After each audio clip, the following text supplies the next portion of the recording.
Kate Middleton, la princesse de Galles, a immédiatement attiré l'attention à son arrivée aux funérailles de la duchesse de Kent, qui se sont tenues à la chapelle Saint-Georges de Windsor.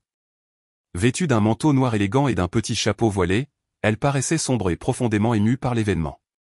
Les observateurs ont noté sa silhouette visiblement amaigrie, suscitant une certaine inquiétude quant à sa perte de poids apparente au cours des derniers mois. Malgré son apparence fragile, Kate a fait preuve d'une grande maîtrise d'elle-même, saluant doucement les autres invités et incarnant une dignité discrète tout au long de cette cérémonie émouvante.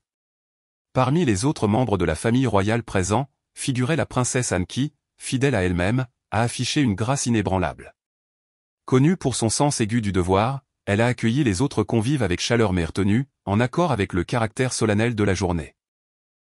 Le roi Charles III était également présent pour rendre hommage, arrivant dans une tenue de deuil sobre. Il semblait visiblement touché, Charles inclinant la tête à son entrée dans la chapelle et offrant de discrets sourires de réconfort à ceux qui l'entouraient. Le prince William était lui aussi présent, restant proche de Kate et lui apportant un soutien discret tout au long de la cérémonie. Le violoncelliste renommé Sheku Kanemason a offert un hommage musical bouleversant, remplissant la chapelle d'une beauté poignante qui reflétait la passion de la duchesse pour les arts. Son interprétation a suscité des larmes silencieuses et des applaudissements émus, rappelant la charge émotionnelle de l'instant. La duchesse de Kent a été saluée comme l'une des figures les plus compatissantes et discrètes de la famille royale.